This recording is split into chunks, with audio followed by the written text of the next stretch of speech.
Shalom, selamat pagi Bapak Ibu Saudara yang kekasih. Kita melanjutkan pembacaan firman Tuhan pada pagi ini. Dikatakan bahwa orang yang menyimpang dari jalan akal budi, dikatakan bahwa mereka akan berhenti di tempat kematian, ya, di tempat arwah-arwah berkumpul. Arti akal budi menurut firman Tuhan ini apa, Saudara? Ayub 28 ayat 20 dikatakan begini, hikmat itu dari manakah datangnya? Atau akal budi di manakah tempatnya? Lalu dijawab di dalam Ayub 28 ayat 28, tetapi kepada manusia Tuhan berfirman, sesungguhnya takut akan Tuhan itulah hikmat, dan menjauhi kejahatan itulah akal budi. Jadi saudara, setelah saya coba cek saudaraku, hikmat dan akal budi itu selalu berjalan berdampingan, selalu ditempatkan itu bersama-sama, hikmat dan akal budi. Nah, saudara, hikmat itu adalah takut akan Tuhan. Akal budi adalah cara kita berespon. Karena dikatakan di sana adalah takut akan Tuhan itulah hikmat. Menjauhi kejahatan itulah akal budi. Jadi akal budi itu adalah, saudara, cara kita berespon, yaitu menjauhi kejahatan. Itulah yang disebut sebagai akal budi. Nah, dalam kitab Ayub dikatakan bahwa sekali lagi akal budi itu dikatakan menjauhi kejahatan. Jadi setiap cara kita berespon atas segala situasi di sekeliling kita, khususnya saat-saat sulit, saat-saat yang tidak baik, saudaraku, bagaimana cara kita berespon, saudaraku, itulah yang dimaksudkan di dalam ayat firman Tuhan ini, yaitu akal budi kita. Bagaimana respon akal budi kita. Jadi respon kita menjauhi kejahatan itu sesungguhnya lahir dari hikmat atau dari rasa takut akan Tuhan. Nah, kalau hati kita itu dipenuhi dengan rasa takut akan Tuhan, maka akal budi kita akan berespon sesuai dengan kebenaran yang terkandung di hati kita. Seperti firman Tuhan katakan, ia akan menjauhi kejahatan. Itu yang disebut sebagai akal budi. Sekali lagi, jadi saudara, apa yang ada di dalam hati kita, contohnya saudaraku rasa takut kepada Tuhan, maka saudaraku, kita akan berespon sesuai dengan kebenaran yang terkandung di hati kita. Itu yang disebut sebagai akal budi. Jadi untuk berakal budi, kita tidak bisa, saudara, mengandalkan sifat baik kita. Ya, kita mengatakan, ya saya memang begitu sifatnya. Kalau sudah orang melakukan seperti ini, ya memang sifat saya selalu seperti itu. Nah, kita nggak bisa andalkan itu, saudaraku. Atau kita mengandalkan pengalaman-pengalaman berbuat baik kita. Respon kita selalu berkata, respon saya memang seperti itu. Enggak, saudaraku, kita tidak bisa mengandalkan apapun dalam diri kita. Yang membuat kita berespon dengan benar atau berakal budi adalah firman Tuhan yang terus-menerus tertanam di dalam hati kita. Itu yang akan mendorong kita berespon dengan benar setiap hari. Saudara, setiap kita tidak bisa ya menjamin sifat baik atau respon kita akan selalu benar. Kita nggak bisa jamin. Diri kita ini nggak bisa kita andalkan. Kenapa? Karena kita gampang berubah, saudara. Setiap kita itu berpotensi untuk jatuh, bahkan berpotensi juga, saudaraku, untuk menjadi murtad. Jika firman itu tidak tertanam dalam di hati kita. Dan jika kita tidak hidup terus-menerus juga dalam komunitas.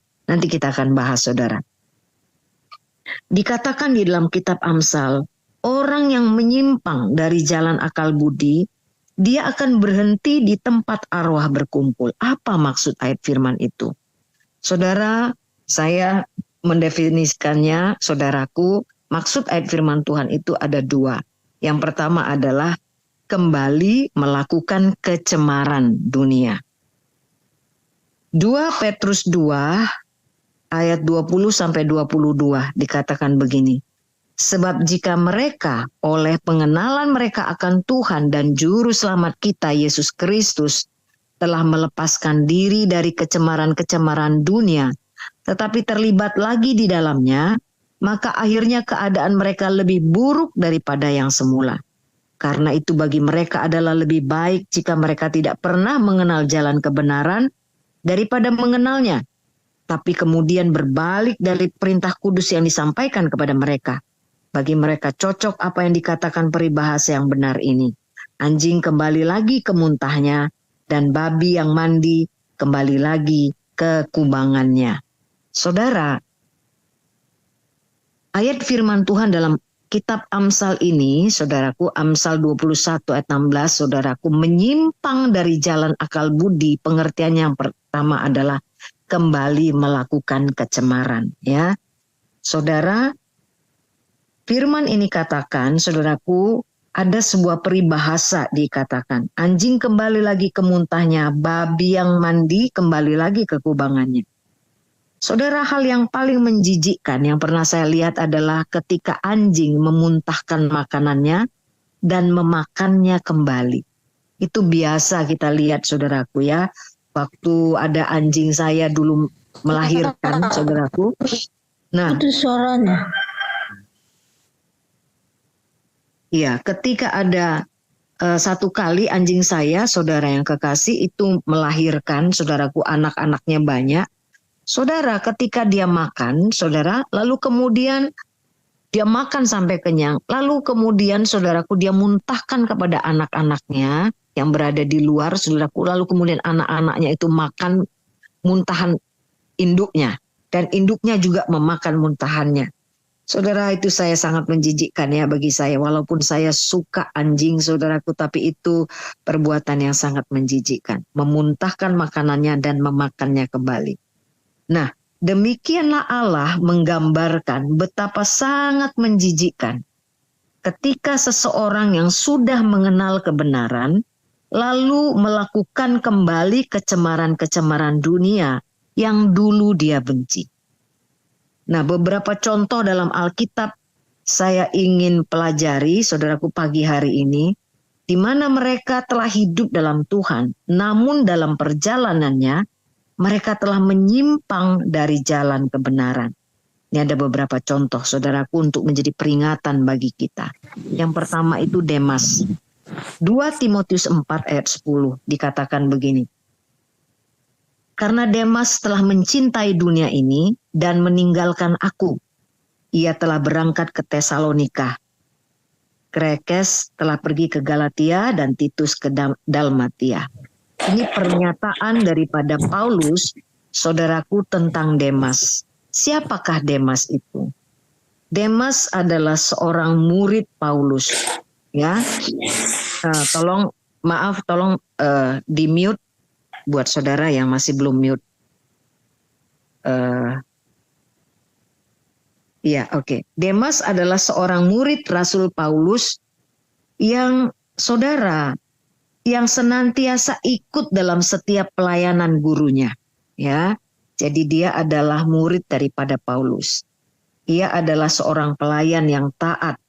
Demas pada awalnya terlibat dalam banyak pelayanan pemberitaan Injil bersama dengan Paulus, bapak rohaninya. Saudara, beberapa kali juga nama Demas itu disebut saat melayani dan merintis pelayanan di beberapa kota bersama dengan Paulus gurunya. Namun kisah akhirnya ditulis oleh Paulus bahwa Demas telah meninggalkan Tuhan karena ia lebih mencintai dunia. Sama seperti Yudas, murid Yesus yang dipercaya sebagai bendahara atau pelayan Tuhan, dan akhirnya mengkhianati Yesus karena uang. Artinya tidak ada jaminan bahwa besarnya pelayanan yang kita bangun itu akan menjamin bahwa kita akan tetap setia. Dikatakan bahwa Demas itu telah pergi ke Tesalonika meninggalkan Paulus. Nah, saat itu, saudaraku, Tesalonika itu adalah kota perdagangan terbesar dan kota yang makmur. Sebuah kota yang menawarkan pekerjaan dengan gaji yang besar dan dengan kekayaan. Nah, mungkin tampaknya di kota inilah Demas tergoda, saudaraku, sehingga ia lari dan meninggalkan Paulus.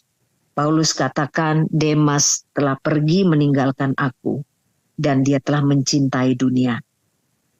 Jadi, jika kehidupan dunia dan kenyamanan telah menjadi obsesi hidup kita, maka tidak ada seorang pun, saudaraku, yang kebal dengan kejatuhan.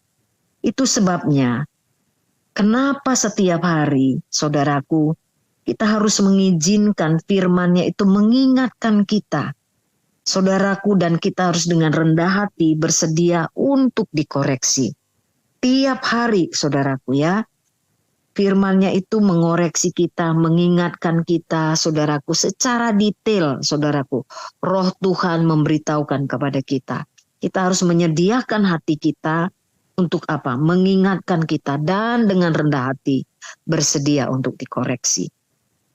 Yakobus 4 ayat 4 dikatakan, "Hai kamu orang-orang yang tidak setia, tidakkah kamu tahu bahwa persahabatan dengan dunia adalah permusuhan dengan Allah?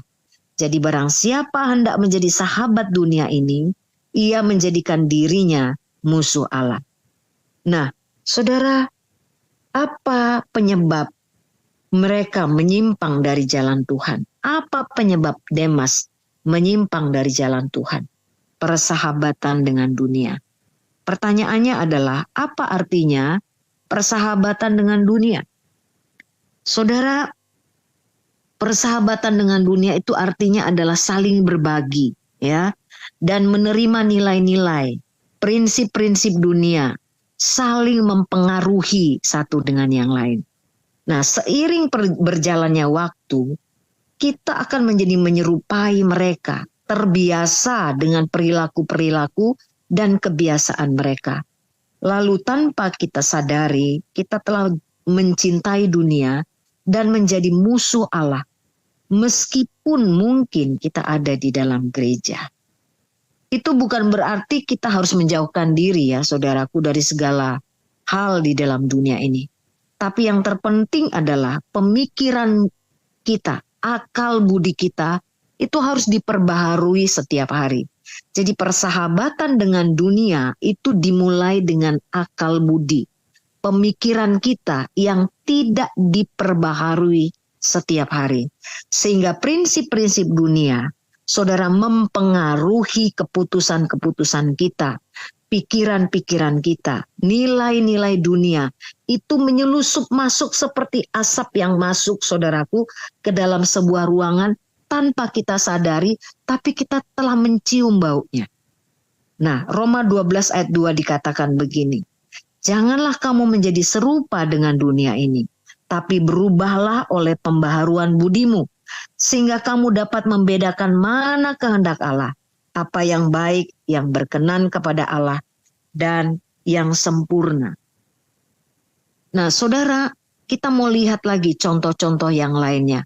Karena ini menjadi sebuah peringatan bagi kita, saudaraku. Ya, contoh yang lain dalam Perjanjian Lama adalah seorang raja Israel yang menyimpang dari jalan Tuhan, bernama Rehabeam.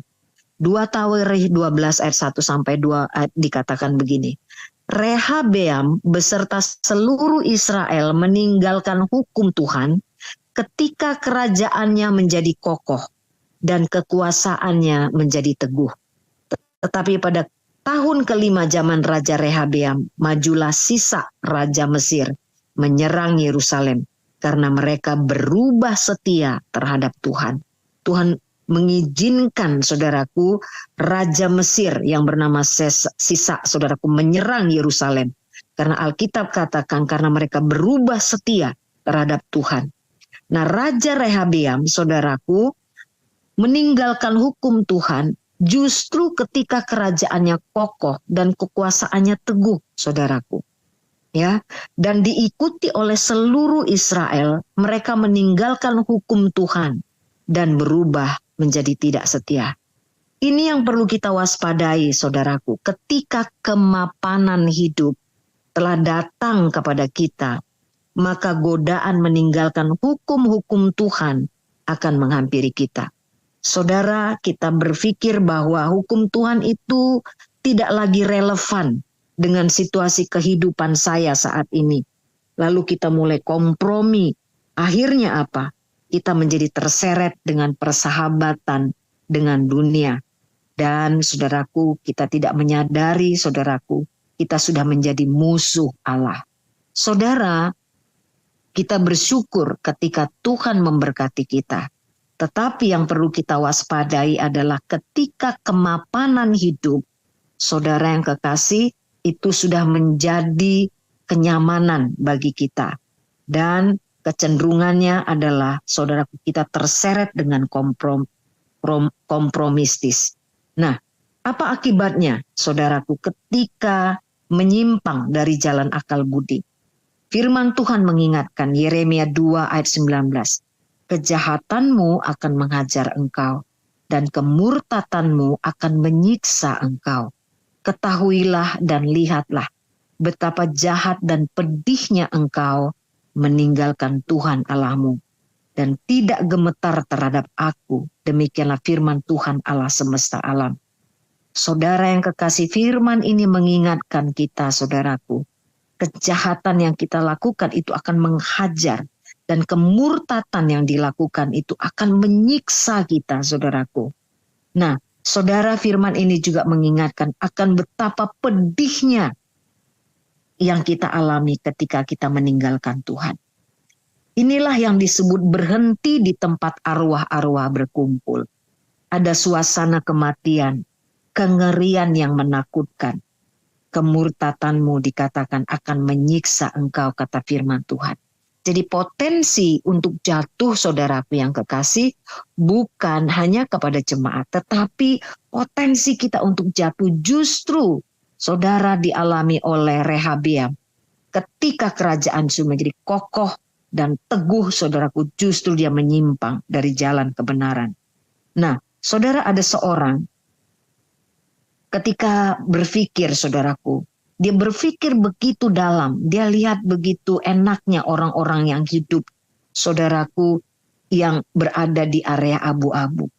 Saudara, mereka bisa melakukan apa saja dan kelihatannya hidupnya bahagia. Satu kali, saudara yang kekasih, ketika ia tidur, saudara, Tuhan menunjukkan kepadanya, saudaraku yang kekasih, bahwa di seluruh kehidupan dia dan keluarganya ada pagar perlindungan. Nah, ketika dia melihat, saudaraku, dalam mimpi itu, pagar yang tinggi sebagai pagar perlindungan itu diangkat dari hidupnya, saudaraku. Saudara, maka mulai ada serangan-serangan, saudara, ada binatang buas, dan banyak hal menyerang kehidupannya.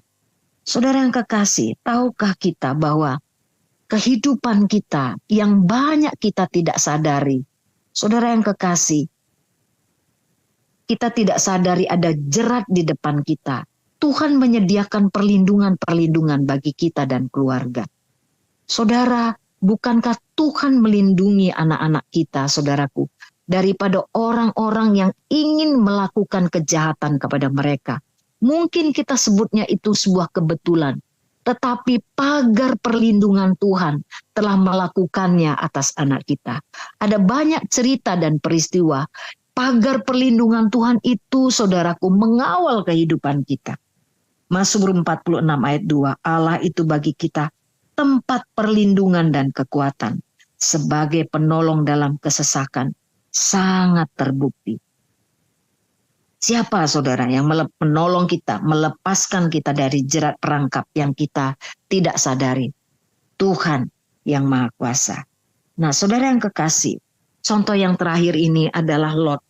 Saudara, keluarga yang menyimpang dari jalan akal budi, yaitu keluarga Lot, saudaraku. Saudara, Lot itu telah melihat bagaimana keluarga Abraham diberkati Tuhan. Bagaimana hidupnya intim dengan Tuhan. Dia membangun mezbah kemana saja dia pergi. Dan dengan matanya Lot menyaksikan bagaimana Tuhan selalu membela Abraham. Sebab ia disebut sebagai sahabatnya Tuhan. Dekat dengan Tuhan. tetapi Lot menyimpang dan mengambil jalan yang berbeda. Jadi Lot memilih Sodom dan Gomora, tempat dengan kalkulasi bisnis menguntungkan.